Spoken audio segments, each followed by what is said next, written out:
Hello, one and all. Bienvenue à tous. If you're tuning in live, thanks for making time for us in your busy day. If you're watching this on YouTube, thanks for stopping by. Whichever way you're joining us, welcome to Post Media's 5th season of Driving into the Future. Today, we're tackling the subject of the resurgence of hydrogen. I'm David Booth, senior writer for Driving.ca and your host for today's panel. Not so long ago, the concept of powering vehicles, any vehicles, with hydrogen was stuck in neutral, the result of our headlong rush into batterification. One mild recession, a slowdown in BEV sales, and some newfound technologies later, however, and hydrogen is back in the game. With levels of funding and research previously unthinkable, and far greater development of FCEV and ICE zero-emission vehicles, hydrogen's resurgence now seems, well, inevitable. For one thing, we're developing new sources of hydrogen. In our last hydrogen panel, we visited Australia, where they're electrolyzing salt water. This time, we're talking with an expert in the burgeoning industry of geological hydrogen, literally drilling into the Earth's crust, looking for nature's own clean, green fuel. We'll also meet perhaps some unlikely champions of clean mobility like Edmonton Global, which is hoping to have some 5,000 hydrogen-powered buses, trucks, and service vehicles on the road in the next 5 years. So we have lots of questions to answer today. Is there enough geological or white hydrogen to make a significant impact on the transportation industry? Can Alberta transition from fossil fuels and be a leader in Canada's quest to reduce emissions? And must all hydrogen vehicles be fuel cell powered? Or is there room for piston power in our net zero future? To answer all these questions and more, I'm joined by a most august panel of experts. We have Dr. Emily Yedinak, technical analyst for Koloma, a geological hydrogen technology and exploration company. Jim Nebergall, general manager of hydrogen engine business Cummins. Brent Lakeman, Director of Hydrogen Initiative for Edmonton Global, and Tatsuya Ishigaki, Lexus and Toyota's spokesperson for research and development. Welcome all, and thank you so much for joining us today. Before we jump in, let me welcome all our viewers and let them know that we will be trying to answer some of the most excellent questions you've submitted.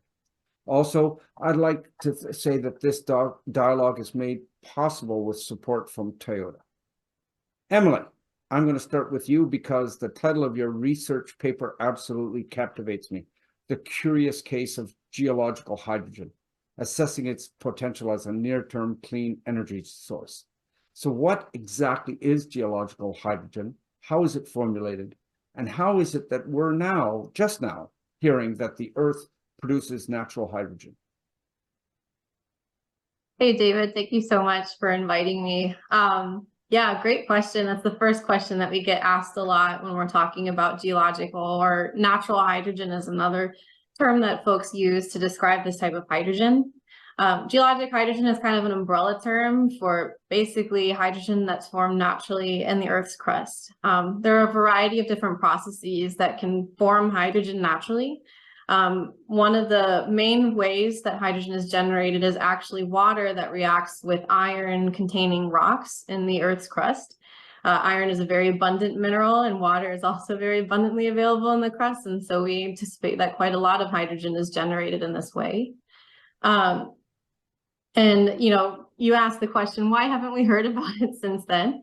It's interesting, the research in this area has gone back probably decades, mostly confined to researchers who are looking at primordial life and how amino acids might have been forming on early Earth, or even researchers interested in understanding how water cycles are functioning on other planets.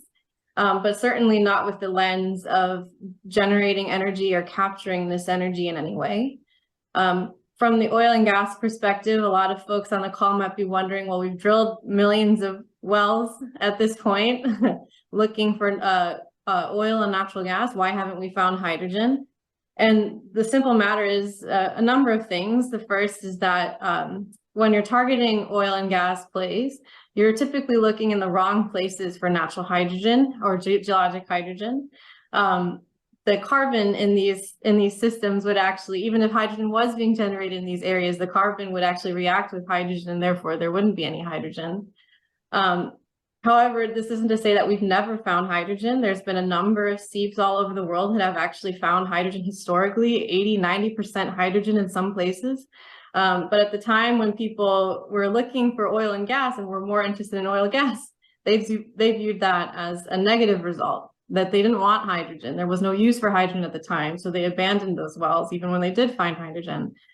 And in another instance too, because we were more interested in natural gas and oil, folks were not even measuring for hydrogen. The analysis equipment and tools that were being used to characterize the gas in these wells was not set up to measure hydrogen at all. And then oftentimes hydrogen was used as part of the analysis. So if you had hydrogen in your well and you're using hydrogen as part of the analysis, you can imagine that you wouldn't be able to detect hydrogen in your well. So there's a number of reasons why folks have not kind of caught on to geologic hydrogen. We know that it's found everywhere in the world, and we know that there are a number of historical wells that have registered high hydrogen content. But I think now, because of the push for hydrogen, people are really starting to take a look at this space and really intentionally look for hydrogen in this case. Thanks very much, Emily. Thanks for that explanation. Lives up to the cool name of your paper. Brent, in the news, everything we hear about Alberta is oil and emissions. But your province is also Canada's leading producer of hydrogen. Can you bring us up to date as to how much hydrogen you produce and why specifically is Alberta the leader in this field? Sure. Yeah, no, that's a great question. And again, thanks for having me on this panel as well. Really a great set of speakers here. So going back, we think about hydrogen. Hydrogen certainly isn't something new for our industrial systems here. We've been using hydrogen in our industrial systems like refining, chemical production, probably before I was actually born. So we're talking like going way back, over 60 years with some of the early projects in the Edmonton region in particular. So, we use about 3 megatons or 3 million tons of hydrogen in Canada. That's the number that comes out of the Canadian hydrogen strategy. And the vast majority of that comes from Alberta, about 2.5 million tons, I should say. And of that number, the vast majority of that is actually from the Edmonton region itself, where we look at our the hydrogen being used in the refineries, in the upgraders, and the chemical facilities. So that's pretty much accounts for almost all of the hydrogen use today, those large industrial applications. But what we're seeing now is more interest in other applications around hydrogen. And we've seen a lot of exciting projects being announced just over the past year, a couple of years. Things like Air Products' first net zero hydrogen complex in Edmonton. Just a couple of weeks ago, we heard from Dow and what they're planning to do. So that's going to really significantly increase the amount of hydrogen being used in Canada. And certainly most of that comes from this region. So lots of exciting things. And again, I think we're looking forward to some new applications as the world looks to decarbonization goals. We've just come out of the COP conference and, more focus on how we can decarbonize a range of sectors. So hydrogen becomes much more important for some sectors that maybe traditionally weren't always thinking about it, but as they need to get to their own net zero plans or their decarbonization goals, it becomes much more important. So having access to hydrogen, and right now most of it does come from natural gas that's used to create the hydrogen. And when I talked about the 3 million tons, most of that is unabated. So we're not seeing the CO2 capture and storage from that hydrogen production, but some of that has started now. For over 8 years, we've seen some carbon capture in hydrogen production. Projects like Shell Quest. So we're seeing more of that, and that's going to become really more important moving forward, is how we produce hydrogen in a low carbon manner. Thanks very much, Brent. Jim, the trucking industry is facing some of the same kind of emissions regulation as the light vehicle market.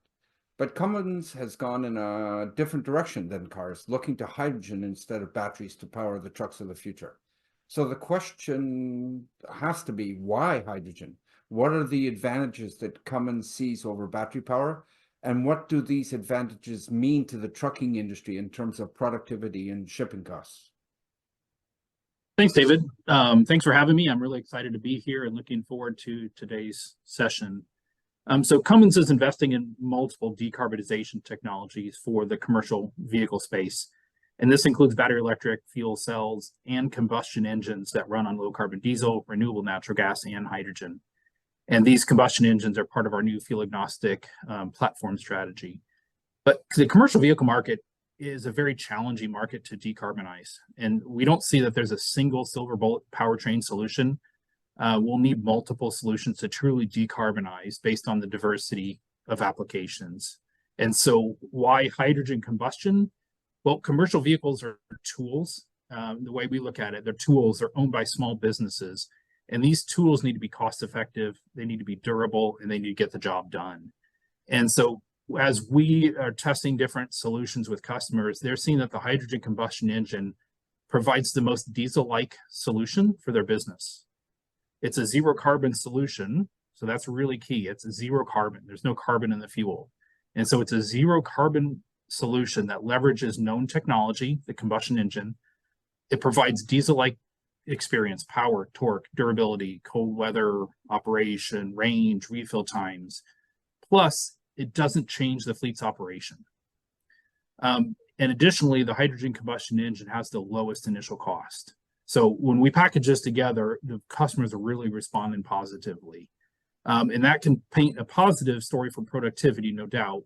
It's also a positive from an initial vehicle cost, but the challenge will be fuel availability. This is an area that, we need support. We need to build out fueling infrastructure. So fuel availability and fuel cost will be a challenge, and that can impact the goods and shipping costs. And that's a risk. However, fuel availability and fuel costs should improve as infrastructure becomes more mature over time. Thanks very much, Jim. The comment you made about familiarity of the industry with the current powertrains, but switch to hydrogen exactly mirrors the discussion I had with a German manufacturer of hydrogen combustion engines for trucks. So it would appear to be a major factor going forward. Thanks very much. Ishigaki-san, thanks for joining us all the way from Japan. Almost all the talk surrounding hydrogen for light vehicles has been about fuel cells. In fact, Toyota currently sells one here in Canada, the Mirai. And yet for the last couple of years, you've been endurance racing a GR Corolla with its 2-liter turbocharged 4-cylinder fed by heaping doses of hydrogen. Is there a future for hydrogen-powered internal combustion? And how different is a hydrogen-fueled ICE from a similar gasoline engines? Do you need to make wholesale changes to the hard bits like pistons and combustion chambers? Or is it just a simple matter of retuning with changes to the ignition timing and induction system? Thank you, David. It's really a big pleasure to be on this kind of type of show. It's my first time, so I'm really nervous, but I'll try my best. To answer your question, there are some applications that we're trying out right now in Toyota and Lexus with the Mirai as the first, I think, vehicle to be passenger vehicle with hydrogen powered vehicle. Now, what is the future for the hydrogen? It's really hard to predict the future. If I knew, it would have been nice, but it's really hard to predict the future. And how fast the hydrogen will go and how fast it will spread will always depend on the infrastructure, how much production we can get, as I think Jim just mentioned about the cost of the hydrogen fuel itself. So it will depend on that. And but at this moment, since we're still in the in-between phase, I think we believe it is important not to narrow down the choices down to just one, but to explore multiple or possible solution to expand the choices to our customers so they can choose or choose the car or powertrain which meet their needs and lifestyle is one thing. And to answer your question about how different is the hydrogen fueled ICE vehicle compared to the gas powered vehicle, is many components are pretty much common with ICE, just regular gas powered vehicle. But as you can imagine, the fuel system, the fuel tank, fuel piping, and the fuel injector will need to be hydrogen specific. And some of the wholesale changes, hardware or software changes that needs to be done is currently, I think what we're trying to do right now is how we approach the development of the hydrogen ICE vehicle is we want to make sure we don't change as much parts as possible. To be more robust and more applicable for, like, let's say in a commercial vehicle or maybe a passenger vehicle and that kind of thing. So, and for tuning and tweaking, we can't really disclose the detail right now, but we would need to change the fuel injection timing and also adjust the heat value of the plug just a tiny bit to accommodate hydrogen combustion. So thanks very much. Yeah, it sounds like the idea is to make it cost effective, not change the hard bits, change the tuning. So thank you very much, Ishigaki-san. Emily, the big question I think everyone is asking about geological hydrogen is how much of this fuel is there for the taking? I mean, is there enough to power a significant part of our grid and our vehicles? And from what you know about how it's formulated, is this a renewable resource or is it more like oil and it's once and done? A great question, David. I think the first question that you asked, how much is there, is the question that everyone in the industry is trying to address right now. There's a lot of companies out there looking to explore and find geologic hydrogen. I think the number that I would point you to, though, is the USGS has been modeling these processes in the Earth's crust to kind of put some kind of bounds. And the error bars on this estimate are huge, right? Because we just don't have a lot of data globally to understand how much of it is there. But it could be anywhere from tens of millions to tens of billions of tons of hydrogen in the Earth's crust. And to put kind of some context on that, every year today, we produce about 90 million tons. So if we're in the tens of billions of tons, you can imagine that even 1% of that hydrogen would be enough to power all of our hydrogen needs for several hundreds of years. And that's why I think we're so excited about this potential opportunity. A lot of folks are very excited about this potential opportunity. To answer your second question in terms of renewable, is it a renewable resource? I think it's important, the way that I kind of use renewable, or when I'm trying to communicate this, is renewable in the sense that you can generate this resource within a human time scale. And so in that instance, we believe that, hydrogen processes are a lot faster than oil and gas processes, right? We don't need millions and millions of years. Maybe even hundreds of years to produce hydrogen. There's a lot of iron in the crust as well, in the sense that, it's not a rare thing, and it's not rare. Water's not rare, at least on the Earth. And so I would hesitate to call it renewable, but certainly processes that are relevant on a human time scale for sure. Mm-hmm. Well, that's good news. I mean, it sounds like it's replenishable, not renewable. Maybe that's the way to describe it. So thanks very much, Emily. Brent, Emily's quest may be how much, but the key to making clean hydrogen in Alberta is just how, as in how much carbon dioxide is currently being sequestered. How is that accomplished? And what is, for instance, this new autothermal reforming scheme your organization is touting, and how does it improve the process of creating cleaner hydrogen?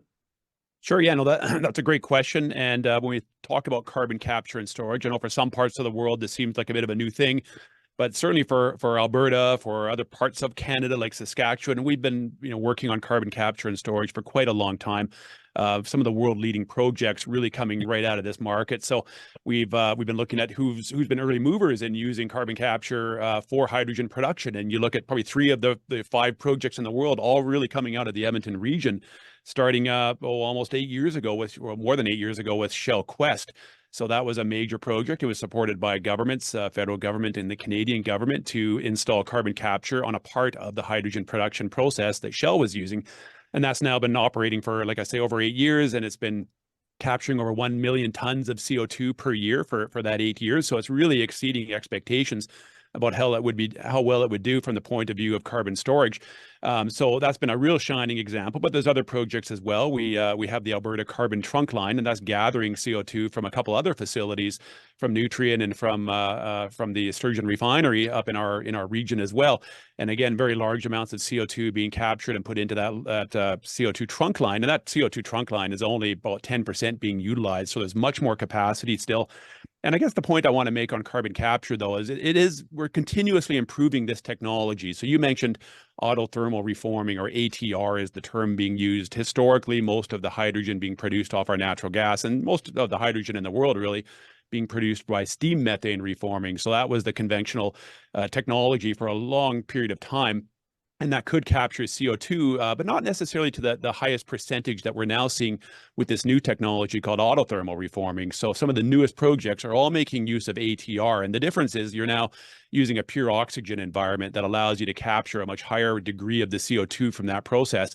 So that's why companies like Air Products, they're the world's largest CO2 producer, largest hydrogen producer, are using now ATR in the Edmonton region with their first net zero facility. It allows for a much higher degree of carbon capture, getting up to 90 to 95%. And then looking at some other ways to continuously improve the rest of the system to get to that net zero number. So, again, you talked about CO2 storage. We've been storing over 10 million tons of CO2 for the last 8 years. 1 megaton equates to about 250,000 cars. So, we are, effectively getting more equivalent to vehicles off the road. So I think we'll see much more of that. Lots of interest in this region. We've seen some new incentive programs being announced by the province, by the federal government.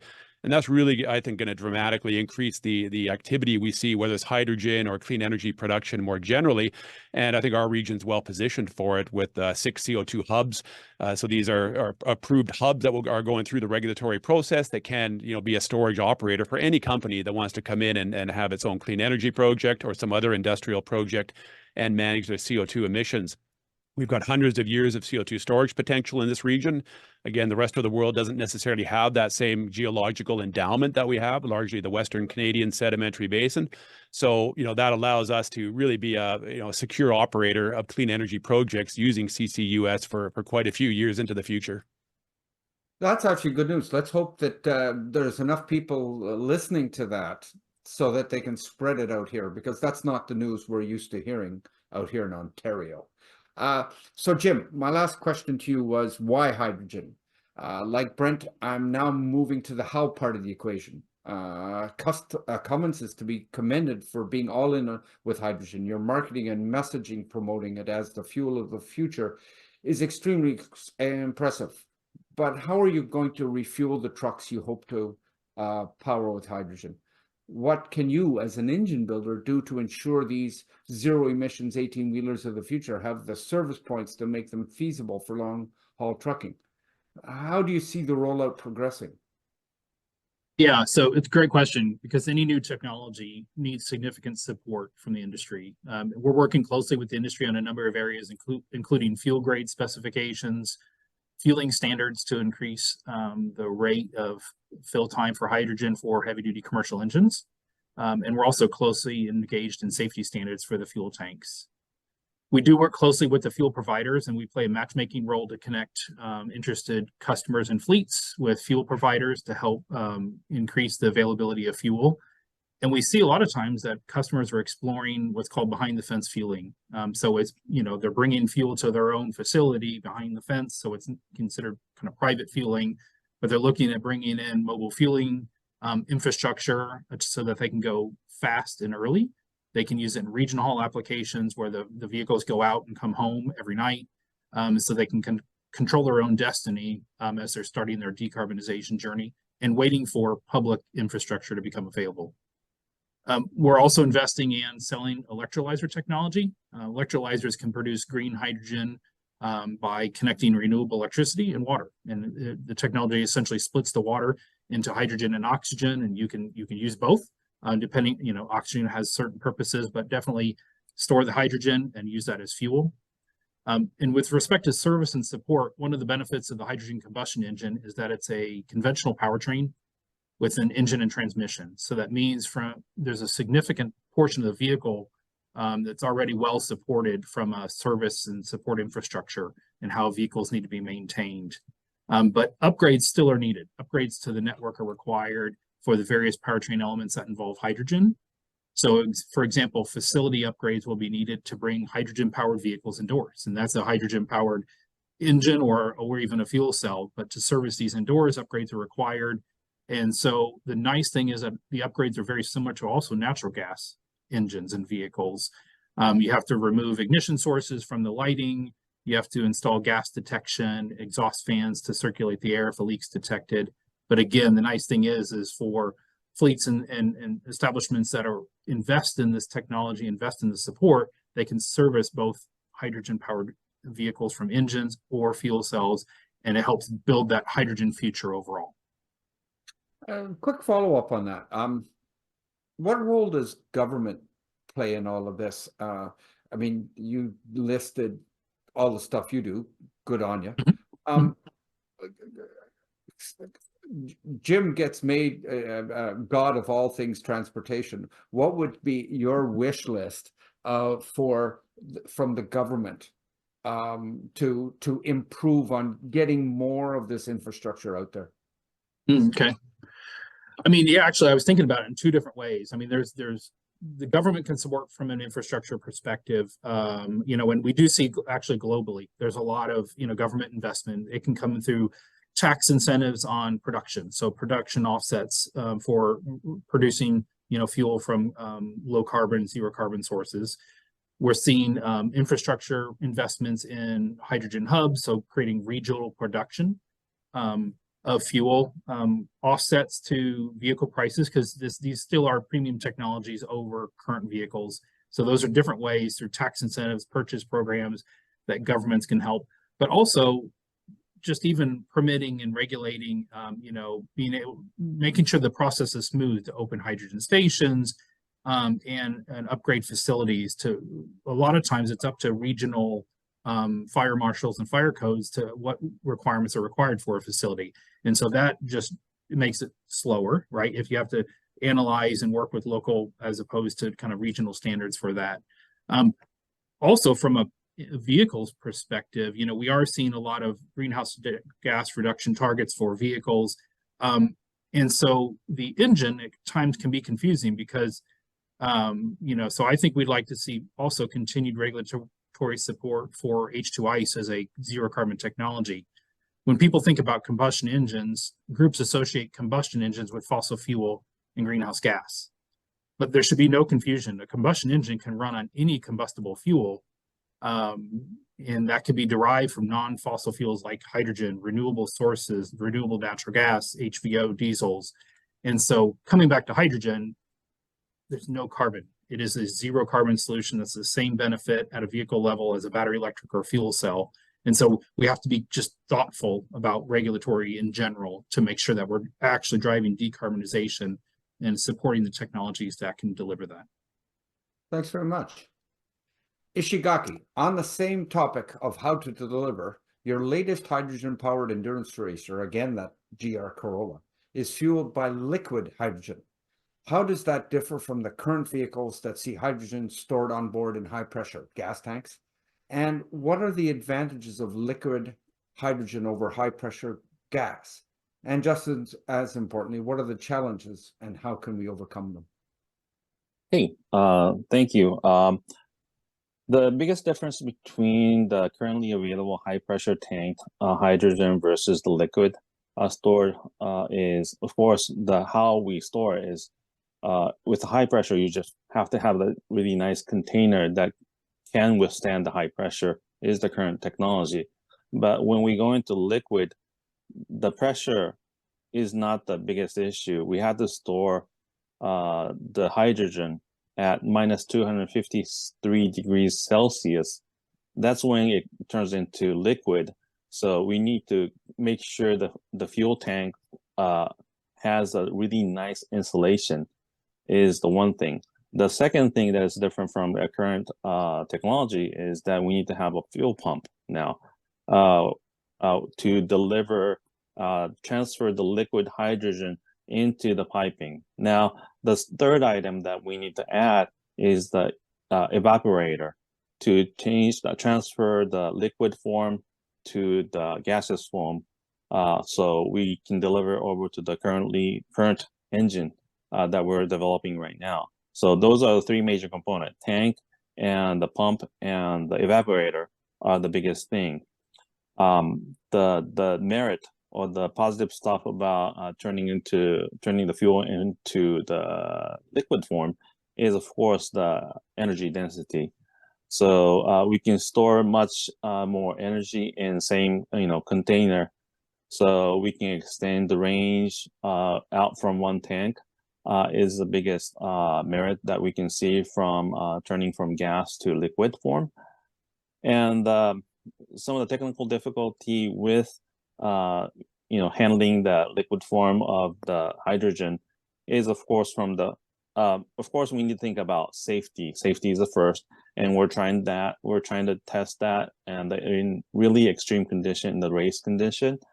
And for the tank, we need to make sure, re-emphasizing, how can we make sure we can minimize the boil off of the hydrogen at that extremely low temperature. Second is the fuel pump, which can work under minus 253 degrees Celsius really nicely, is the second one.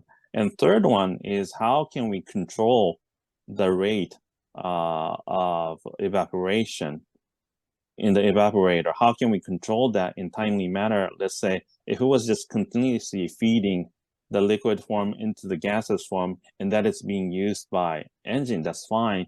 But as you can imagine, in the commercial vehicle, whatever, or the passenger vehicle, that you need to control your accelerator pedal, which will change the demand of the hydrogen, the gas form hydrogen, into the engine. So how can we control that evaporation process is the biggest challenge that we're facing right now. So. Well, that's great. I mean, it sounds like a promising future for even more range, maybe even quicker fill-ups. But 250 degrees minus C is, yeah, it's a challenge for anything, fuel pumps especially. So thank you very much. Emily, in my previous question, I asked you how much geological hydrogen might be out there. Just as important, possibly more so, is how do we find it? What are we looking for, and can we use the same techniques that are used to find oil and natural gas? And lastly, if you could tell us without revealing any of your company's secrets, is there any possibility there are hydrogen reserves to be found in North America, in Canada? Awesome question. Thanks, David. Yeah, so this is one of the reasons why I get so excited about geologic hydrogen or natural hydrogen in general.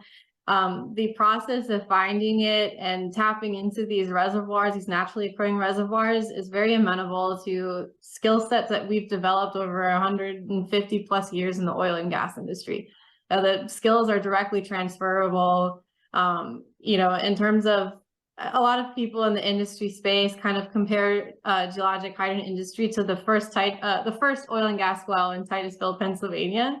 However, unlike that instance in the 1860s or whatever, we have all of the tools that we've developed over the past, again, 150, almost 200 years now, to be able to accelerate and rapidly move into this space and explore for naturally occurring resources in the subsurface. So not less trial and errors, perhaps, than some of the early days of oil and gas, but certainly there are some nuances and differences to trying to find a lighter gas like geologic hydrogen and rocks that are very uncommon for a traditional oil and gas play.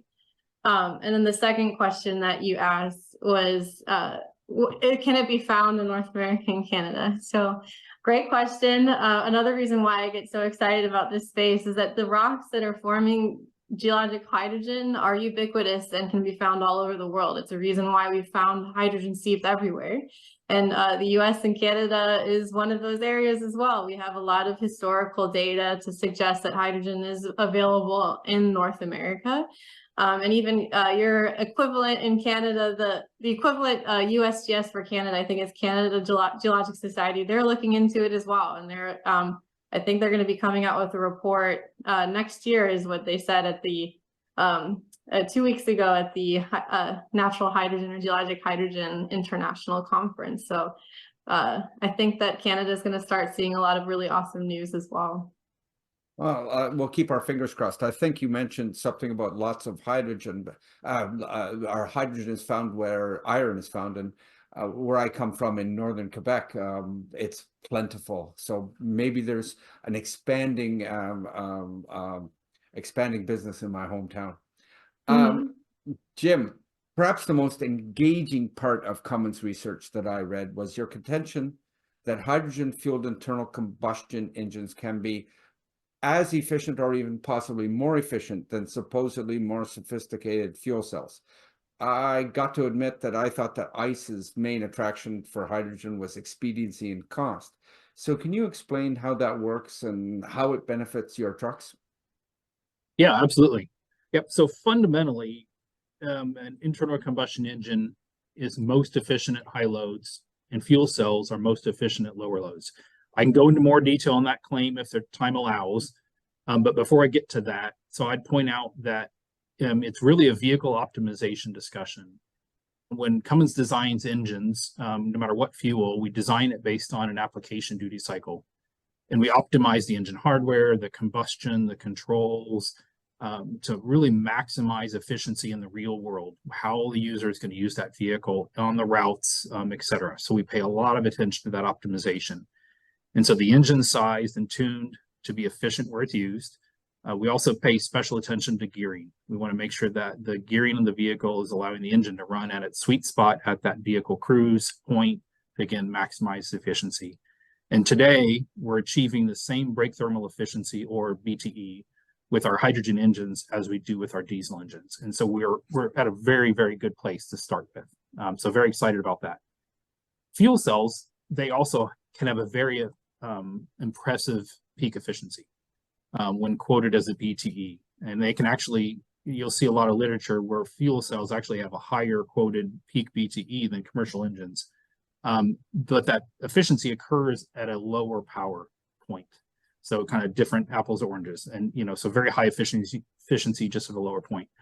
When that fuel cell is integrated into a commercial vehicle, the fuel cell does experience some important real world factors that will reduce efficiency over an application duty cycle.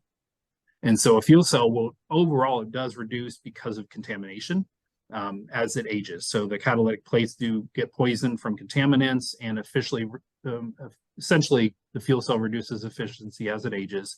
Additionally, fuel cells run relatively hot. They actually run hotter and require more cooling than a conventional combustion engine in a vehicle. So then a portion of that energy the fuel cell is producing is being used for cooling fans, cooling pumps.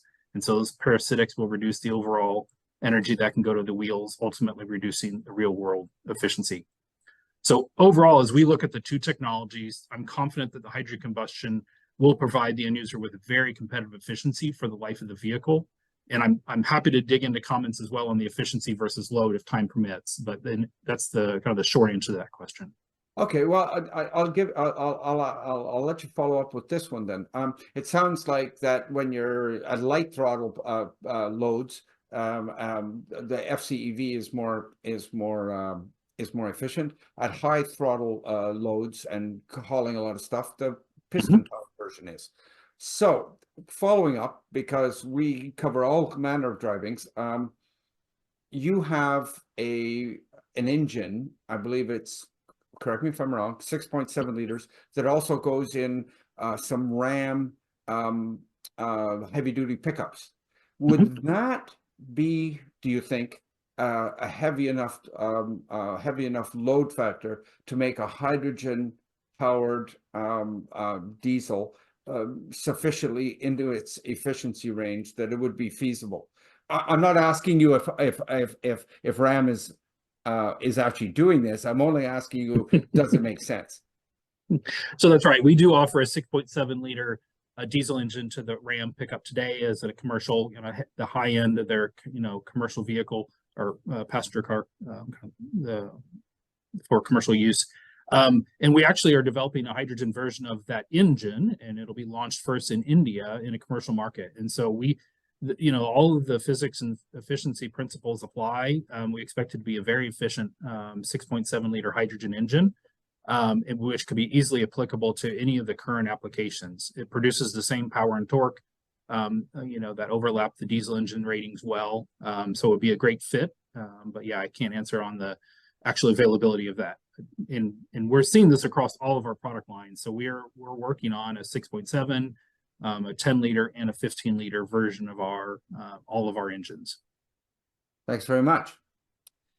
Ishigaki-san, on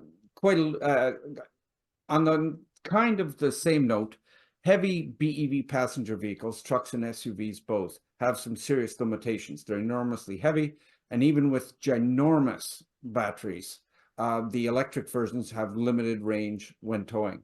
Does a conversion to hydrogen power solve this? Has Toyota been working on hydrogen-fueled pickups? And could hydrogen-fueled ICEs make as much sense for cargo vans and heavy-duty pickups as they seem to do for commercial vehicles? Thank you for that question. It's really hard to answer that question, especially following up from, coming right after Jim's great answer.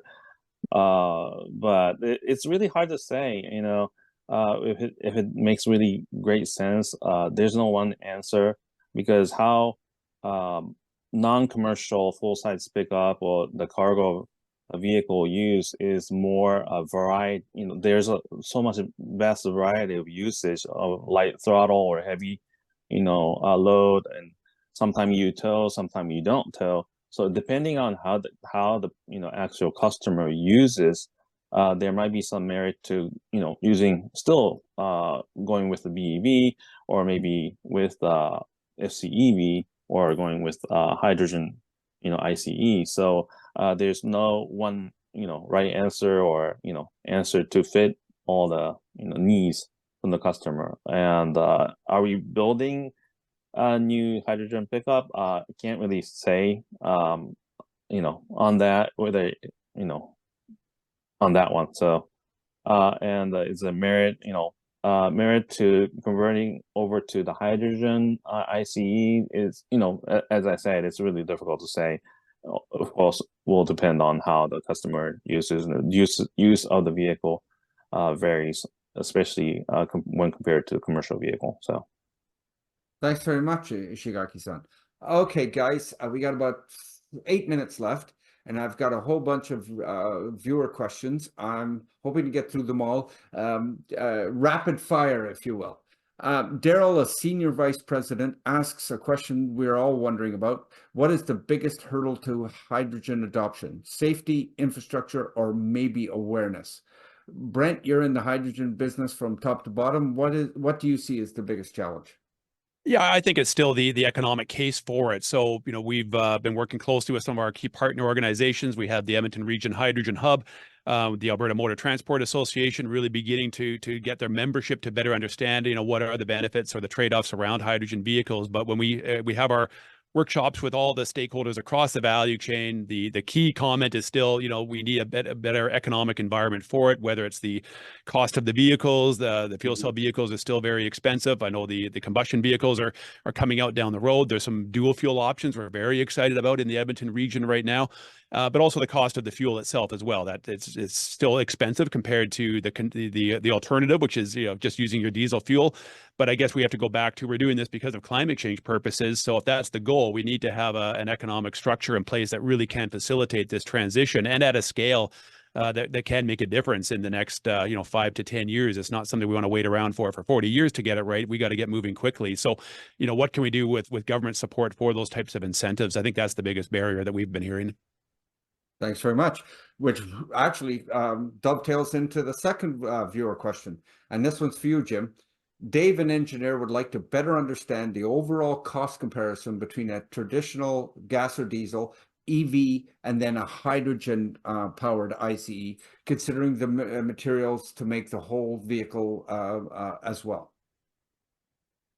Yeah, I can generalize. I think we're seeing that like for like vehicle, if you really, built a vehicle that had the same range, and so 500-mile range, a battery electric vehicle, fuel cell, and a combustion engine, The battery electric vehicle is likely going to be the highest cost on initial purchase price, though the per mile is low because electricity prices can be low. You have some wait and charge time things to deal with if you could really get a 500-mile range vehicle.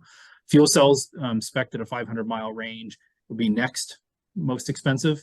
Primarily the cost coming from fuel tanks, fuel cells, batteries, electric traction motors, and that adds up. But it'll come down more aggressively as those components get to scale, but initially that'll be the next one. The combustion engine will be next, the lowest of those three, the zero carbon, and the main cost comes from the fuel tanks. So that's the newest piece of the vehicle. The rest of it is pretty conventional. So that's kind of the short answer I would give. And then as time goes on and scale develops, the cost of those others will come down and get closer, and we'll see a bit more parity, I think, across the board. Thanks very much. Barb, a retiree, asks, how long will it take for hydrogen fuel to be commonplace? And she's looking for a stock to invest in to take advantage of all this. Emily, you're at the forefront of what promises to be a revolution in sourcing hydrogen. Should Barb be investing in your company, Koloma? I'm no financial advisor, so I don't want to like advise Barbara wrong or anything. But what I'll say generally, obviously, if there's as your panel suggests, there's been a resurgence in hydrogen, a lot of investment, a lot of excitement, a lot of new and interesting technologies and research happening. So just keep a close eye on the space. Thanks very much. And I'm going to follow this sort of financial one, kind of, sort of. With another one for you, Brent. Peter, the president of B3 Private Capital, says he's raising capital for a client that is building an industrial park in Red Deer. And he wants to have a facility for building hydrogen cars and will have the first hydrogen hub in North America. What interest does the group have in all of this? I mean, have you been in contact with this person? Is this a new thing? How would he go about getting be part of the process of increasing availability of funds and support?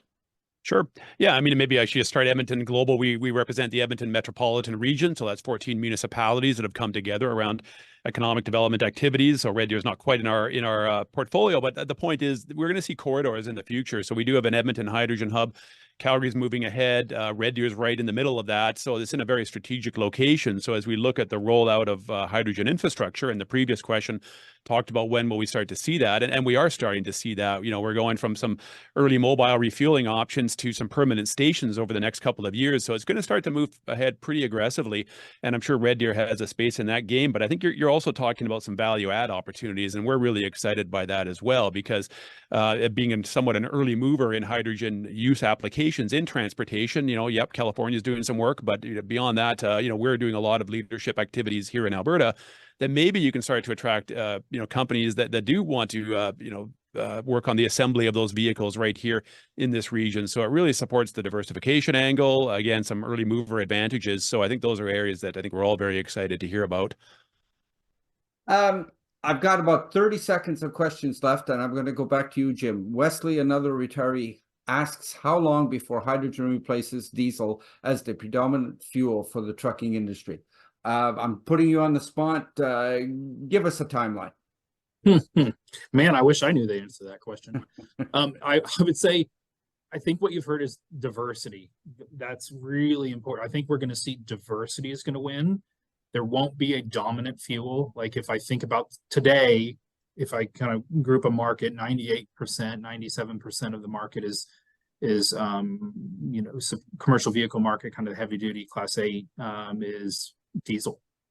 2% is probably natural gas, and then maybe 1% is a variety of maybe some fuel cells and battery electric as they're starting to grow. That's going to change over time, but I don't actually see a future where there'll be a dominant. I think it's going to be honestly a mix of battery electric, we'll see hydrogen, and we'll see low carbon, zero carbon HVO kind of diesel, so that they're produced from renewable sources, renewable natural gas, and it's going to just be a bifurcation of the market, and it's going to be application based. So it's going to be a transition. I mean, we're very excited about the transition to hydrogen fuel, but it's based on infrastructure build out and economics that need to be supported by government and policy. because at the end of the day, again, these are small businesses. They're not making emotional purchases. They're trying to run a business and deliver their goods, and these are tools. And so economics is going to continue to drive adoption. And so we need to look for ways to incentivize and accelerate that adoption. Here's one that's interesting. Tony, a manager of auto dealerships, asks, will it be possible to convert current vehicles? And if so, would petrol or diesel engines be easier or better for this? I'm actually going to answer this one if you guys all don't mind. In the last hydrogen panel we had a speaker from Hydra Energy in British Columbia, and they're currently converting existing diesel engines to run partially on hydrogen. At the time, they were running them on 40% hydrogen. I think maybe it's 50 by now. The most interesting part of that was that the CO2 reduction was commensurate with how much hydrogen you put in. You put in 40% hydrogen, you got a 40% reduction in CO2.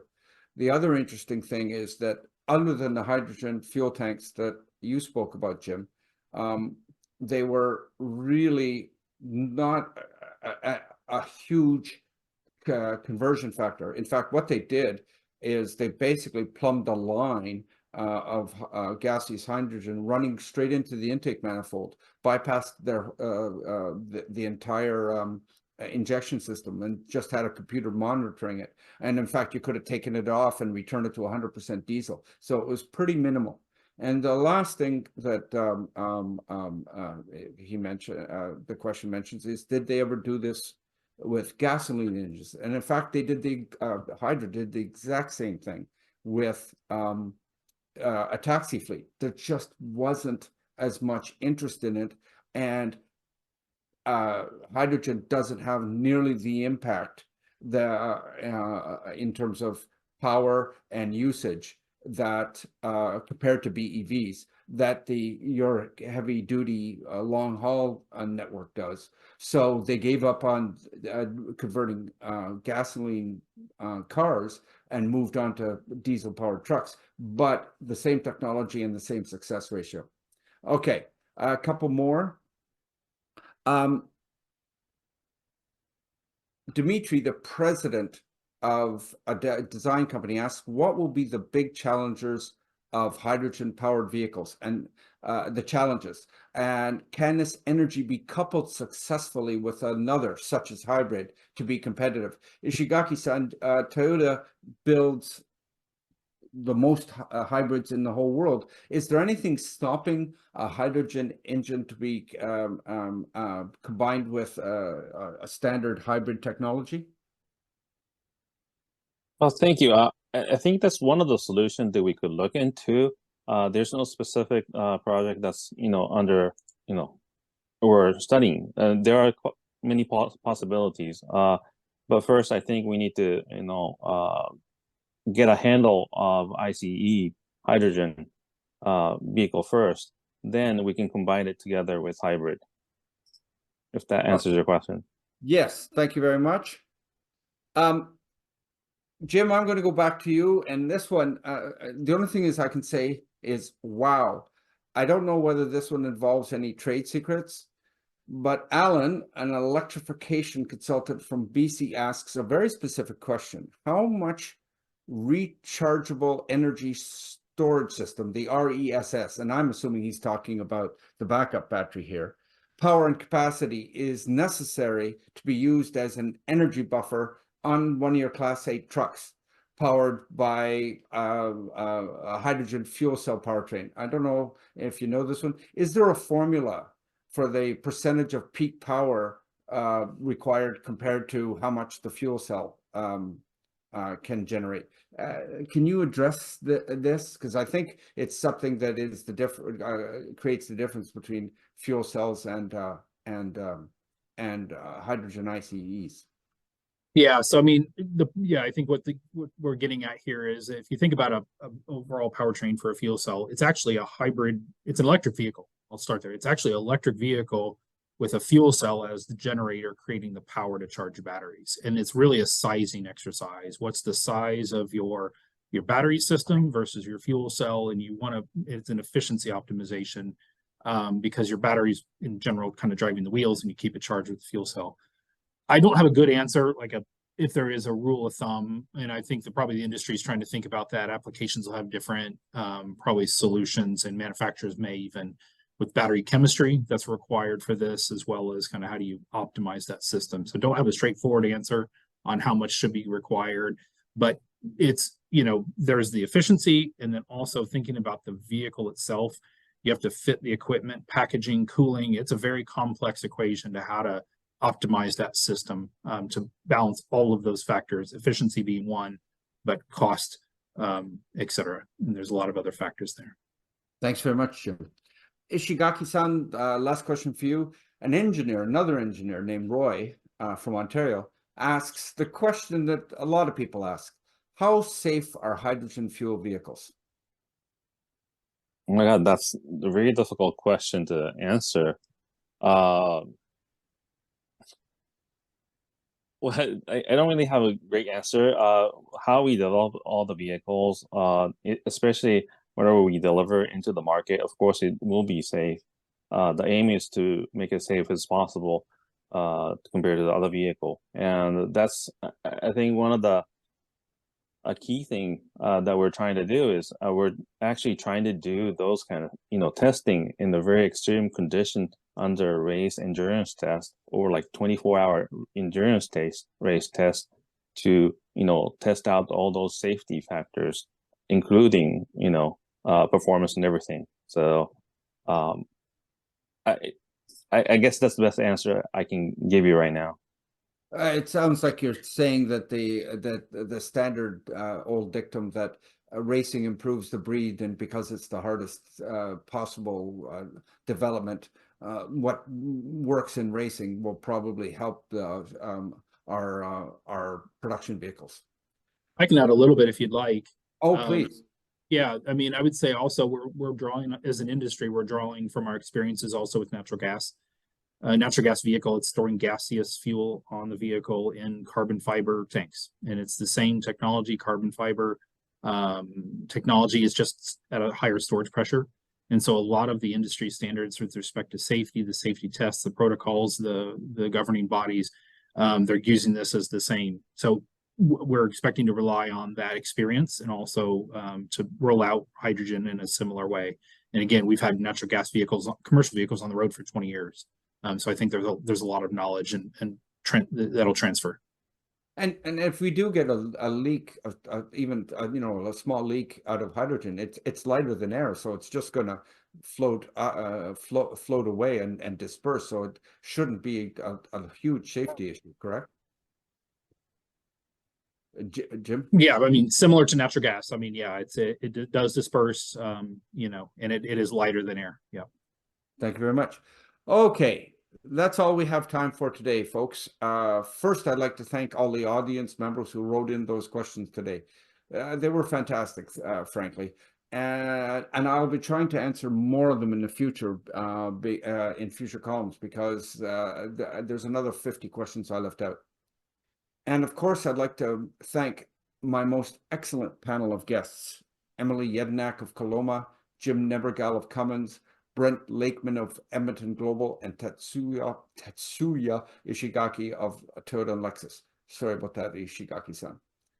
And if you found this panel interesting, please join us on January 17th at 11 a.m. Eastern, when Driving into the Future will look at data security and privacy in automobiles.